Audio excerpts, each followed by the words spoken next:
팀장을 세울 때 구성원을 만나가지고 야 이건 이렇게 하는 게 맞아 저렇게 하는 게 맞아 이런 직무 역량 전문성을 키우는 거 당연히 업무 스킬이니까 자 목표 체크인이잖아요. 목표 체크인이기 때문에 당연히 다뤄야죠. 그러나 그 과정을 통해서 뭘 배워야 돼요? 기업가 정신을 배워야 된다는 겁니다. 이것이 올라가야 조직 내에서 조직이 바인딩이 잘 되고 구성원도 뭉쳐지고 팀장들도 여기 안에서 성장되어지는 조직 DNA를 갖춰갈 수 있다는 연구이고 제가 경험하고 있는 제 현장에서의 이슈랑도 같이 연결이 돼요. 첫 번째, 팀장 맡길 사람이 없을 때 경영자가 취해야 될 전략이죠. 팀장 빠르게 적응시키고 성장시켜야 되는데 어때요? 그냥 일 잘하는 인재에게 팀장을 맡기면 되는 걸까? 그렇진 않죠. 팀원일 때에는 업적과 직무 역량이 뛰어났어도 팀장이 되어서 높은 업적과 직무 역량을 발휘하지 못하고 저성과 팀으로 전락하게 되는 경우가 꽤 많이 있습니다. 왜 그렇습니까? 팀장은 자기 자신이 혼자 일하는 사람이 아니라 나와 함께 일하는 사람을 성공시켜주는 사람을 팀장이라고 하죠. 그래서 팀장이 돼서 팀원한테 우리 열심히 한번 해볼까? 라고 하지만 팀원 입장에서는 일하기 싫다. 월요일인데 벌써 월요일인데 내일이 토요일이면 좋겠네. 이런 생각을 하고 있단 말이죠. 분명히 팀장과 팀원의 역할은 차이가 있습니다. 팀장은 자신의 업무뿐 아니라 팀원들의 업무까지 파악하고 지원해야 된다는 것이 팀장의 역할인데 우리는 팀장이 되기 전에 즉 리더십을 발휘해야만 하는 상황이 되기 전에 결코 어쩌면 단 한 번도 리더십을 발휘해야 되는 상황에 처한 적이 없죠. 그리고 회사에 입사한단 말이죠. 사람인 조사에 따르면요. 팀장이 되기 전 따로 리더십 교육을 받거나 팀장 역할에 대해서 자세한 설명을 들은 적이 있습니까? 라는 질문에 절반 가까운 46.3%의 팀장들이 교육이나 설명을 듣지 못했으며 혹은 충분하지 못했다라는 대답을 했어요. 자, 없었다가 46.3%고요. 있었으나 부족했다가 25.8%입니다. 합하니까 몇 퍼센트예요? 73%입니다. 73%가 나 그런 거 잘 배운 적이 없다. 그런데 그냥 됐다. 이렇게 돼요. 통상 팀장이 되고 나면 그 일에 대해서 목적에 대한 소통, 사람이 그 일에 적합한 사람인지에 대한 소통, 그리고 내가 일하는 방식을 내가 일하는 방식으로 하는 게 아니라 프로세스를 만들어서 나와 함께 하고 있는 직원들도 이 프로세스를 따르면 같은 결과가 나오도록 해줘야 되는 일이 따라온단 말이죠. 그러니까 팀장이 되면 실무자였을 때 안 해도 되는 일 3가지가 딱 붙어요. 1번, 목적에 대한 분명성. 내 마음속으로 내가 생각하는 다양한 이유 때문에 일을 하면 되는데 내 생각 같지가 않거든요. 내 마음 같지가 않거든요. 그러니까 목적에 대한 소통을 해야 돼요. 우리가 하는 일이 왜 필요하고 왜 중요하고 이 일을 왜 해야 되는지에 대한 소통을 해야 되는데 이게 배워본 적이 있습니까? 없죠. 두 번째, 나는 내 스타일대로 일을 하면 됐어요. 그런데 나랑 같이 일하는 팀원들은 내 스타일입니까? 나의 강점과 똑같습니까? 아니죠. 이렇게 하면 돼 했는데 못하죠. 그걸 왜 못해? 배운 적이 없죠. 마지막 3번째, 나는 내 몸에 습관이 붙어있기 때문에 내가 일하던 방식으로 가면 되는데 그도 성과를 내게 하려면 프로세스가 있어야죠. 이거는 먼저는 이렇게 하고 이렇게 이런 거죠. 박진영 대표가 나와가지고 춤은 어떻게 춰요? 몸을 음악에 맡겨야죠. 이렇게 박진영식 춤이죠. 이렇게 엉덩이를 흔들어 주면서 흐느적거리는 박진영의 춤을 추면서 박진영 님이 이렇게 말하죠. 춤을 추는 거는요, 그냥 신경 쓰지 말고 몸을 음악에 맡기면 돼요. 그게 뭔 말이에요, 도대체? 어떻게 하라는 겁니까? 노래는 어떻게 부릅니까? 노래는요, 목에다가 소리반, 공기반 하면 됩니다. 그걸 왜 못해? 이렇게 어렵죠.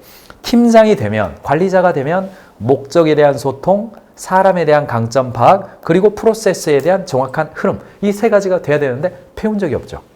자, 싱가포르에서 2018년도에 연구가 하나 있었습니다. 자, 거나 세카라하고 창은 화교 같죠. 거나 세카라는 원래 싱가포르 사람 같습니다. 연구진이 연구를 했어요.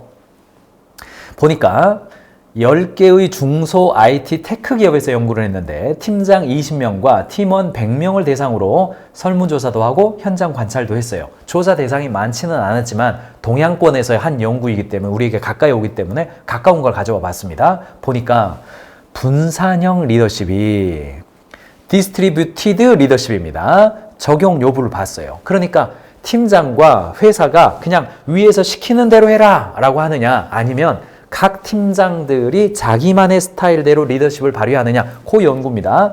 각 기업의 의사결정 프로세스를 분석해 봤는데 그 결과 팀장이 모든 권한을 쥐고 지시하는 조직보다 구성원들에게 권한을 나눠주고 자율적으로 결정하도록 한 조직이 외부 변화에 빠르게 대응하더라. 예컨대 신기술 접목이나 시장 진입 전략 변경 등에 있어서 팀원들이 주도적으로 의견을 내고 실행하는 문화가 혁신 속도를 높이더라. 그러니까 위쪽에서 권한을 가지고 있고 일일이 컨펌하는 조직 대비해서 구성원들에게 가능한 프로세스, 사람, 일의 목적성에 대해서 분산시켜 주는 거예요. 그런 데들이 시장 진입 전략 변경. 무슨 말입니까? 뭐 일하다가 안 됐을 때 빨리빨리 바꿔보는 거. 신기술 접목. 요렇게 했는데 안 됐는데 저걸 적용해 보는 거. 도구로 바꾸는 거. 프로세스 바꾸는 거. 그것들이 혁신의 행동 형태로 많이 나타나더라. 그런 이야기죠.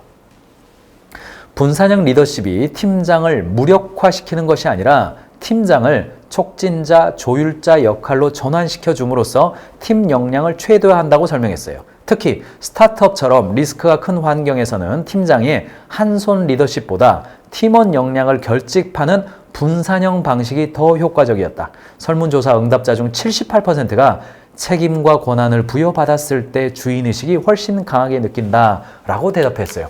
너무너무나 우리 마음속에 상식적인 이야기 같지만 현장에서 보면 팀장이 팀장 손 안에, 경영자가 경영자 손 안에 모든 것을 다 쥐고 있지 말고 그걸 분산형으로 뿌렸을 때 팀장이나 경영자의 리더십이 약화되는 게 아니라 오히려 강화되고 구성원들의 주인의식은 내가 주인이란 말이 아니죠. 주인을 의식하는 게 주인의식입니다. 주인을 의식하고 그 뜻에 맞춰서 최선을 다하게 되는 것이 증가하게 되더라. 이런 이야기입니다.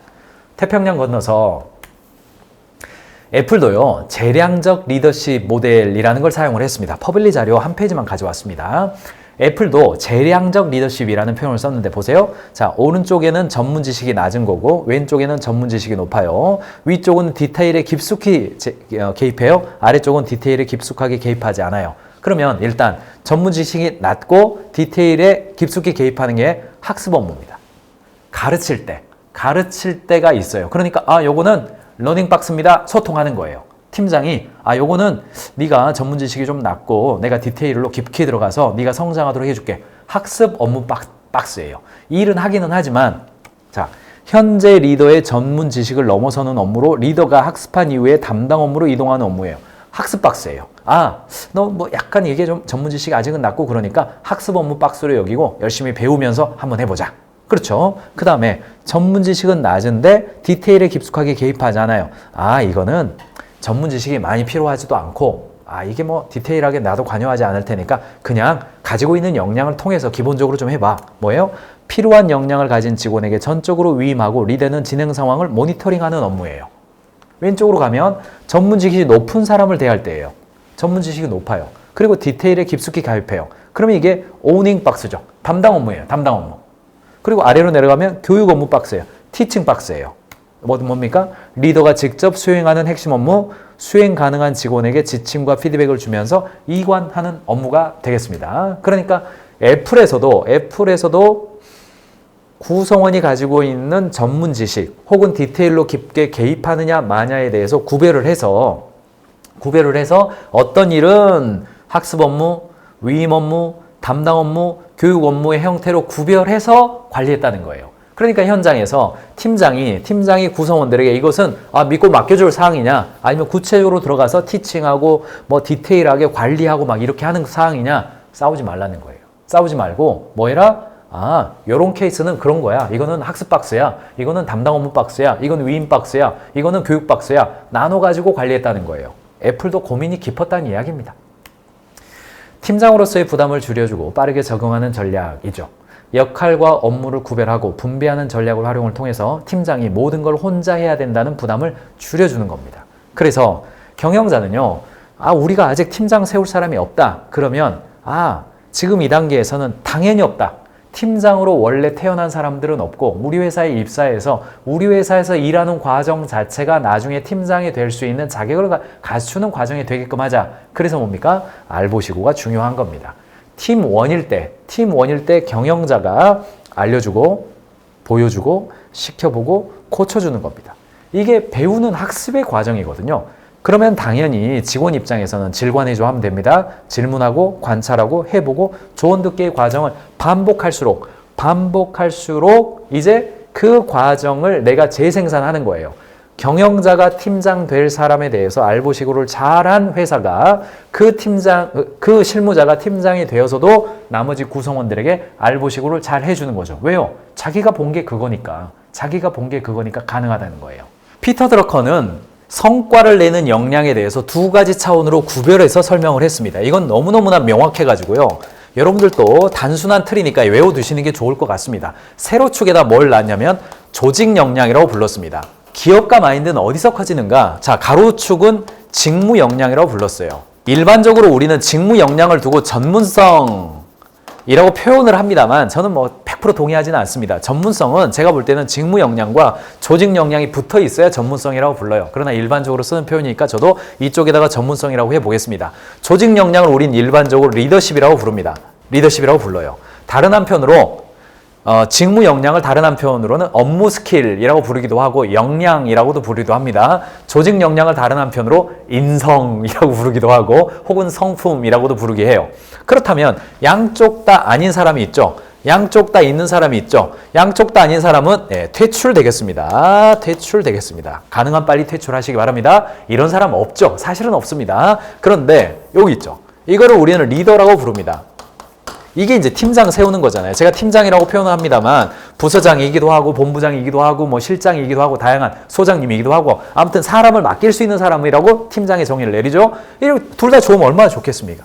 그런데 천하에 이런 사람이 얼마나 되겠습니까? 저 역시 직무 역량 뛰어나고 조직 역량 양쪽 다 뛰어나다. 어떻게 제가 제 스스로 그렇게 말할 수 있겠습니까? 제 주변에 있는 사람도 보면 둘 다 균형 잡혀가지고요. 이렇게 뛰어난 사람 많지 않아요. 근데 여기가 있죠.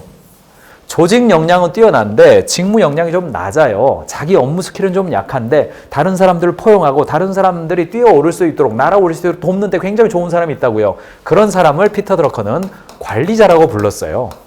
관리자라고 불렀고 이쪽 있죠. 이쪽을 뭐라고 불렀냐면 전문가라고 불렀습니다. 그러니까 오늘날 시기에 있어서는 한 조직에 들어오면 구성원들이 관리자가 되겠다. 이 세로축으로 즉 Y축으로 성장하겠다라는 믿음이 상대적으로 적은 사회를 살고 있습니다. 내가 어느 조직에 들어가서 이 조직에서 리더가 되고 승진하고 임원이 되고 내가 경영직까지 가겠다 이런 생각하기보다는 내가 맡은 일이 뭐지? 나는 PD구나. PD는 탁월한 작품을 만들어야지. 이 회사에서 팀장 시키고 부수장 시키고 본부장 시키는 거 나 원하지 않아요. 나 내 경력 포트폴리오에 나는 탁월한 작품 몇 개 만들었다는 거 이력서에다 쓰고 적절한 시기에 나는 다른 회사 갈 거예요. 무슨 이야기입니까? 세로축으로 성장하기보다는 가로축으로 성장하고 싶은 마음이 더 많은 사회를 살고 있습니다. 이게 현실이에요.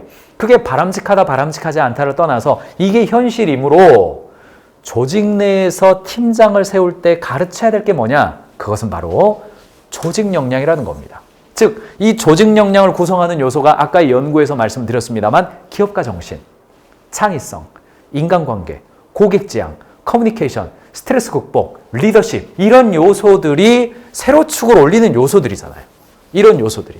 기업가 정신을 가르쳐주는 게 올리는 요소죠. 그러니까 팀장을 세울 때 구성원을 만나가지고 야 이건 이렇게 하는 게 맞아. 저렇게 하는 게 맞아. 이런 직무 역량, 전문성을 키우는 거 당연히 업무 스킬이니까 자 목표 체크인이잖아요. 목표 체크인이기 때문에 당연히 다뤄야죠. 그러나 그 과정을 통해서 뭘 배워야 돼요? 기업가 정신을 배워야 된다는 겁니다. 이것이 올라가야 조직 내에서 조직이 바인딩이 잘 되고 구성원도 뭉쳐지고 팀장들도 여기 안에서 성장되어지는 조직 DNA를 갖춰갈 수 있다는 연구이고 제가 경험하고 있는 제 현장에서의 이슈랑도 같이 연결이 돼요. 피터 드러커가 이야기한 것처럼 직무 역량과 조직 역량이 있으면 경영자는 직원들의 심리는 기본적으로 X축으로 많이 가려는 심리가 있습니다. 즉 전문성에 대한 열망이 더 많은 사회를 살고 있어요. 그러므로 이것을 끄집어 올려서 조직 역량, 즉 리더십, 문제 해결 능력, 기업가 정신 이런 요소들을 조직 내에서 배울 수 있도록 경영자가 끄집어 올려주지 않으면 조직 내에선 자꾸 직무 역량 늘어나고 3년 지나면 다른 회사 가야지. 5년 지나면 다른 회사 가야지. 이렇게 가버린다는 거예요. 그러므로 조직 내에서는 경영자가 팀장을 세우기 위해서는 조직 역량에다가 중심축을 딱 놓고 한 70%는 거기다 놓고 만나고 키워야 된다는 이야기입니다. 성과는 열정 곱하기 역량 곱하기 역할 지각이죠. 이 역할 지각이라는 단어가 너무너무 중요하기 때문에 피터 드러커도 역할 지각이란 무슨 단어입니까? 역할 지각, 역할, 나는 무슨 일을 하는 사람이라는 것에 대한 지각, 자기인식이죠. 나는 이 회사에서 뭐 하는 사람이야. 나는 지금 대리인데, 나는 과장인데, 나는 팀장인데, 팀장이 되면 뭐 하는 일이야? 라고 하는 역할에 대한 자기인식이에요. 근데 경영자 입장에서는 이게 너무나도 당연하게 경영자는 스스로 생각하니까 팀장 됐으면 알아서 하겠지. 아닙니다. 우리 회사에서 팀장이라고 하는 것은 이런 일을 하는 사람이다. 구성원들의 성과를 낼 수 있도록 도와주는 사람이다. 라고 하는 인식을 가르쳐야 된다는 겁니다. 자, 요렇게 팀장이 될 걸 준비를 하는 거예요.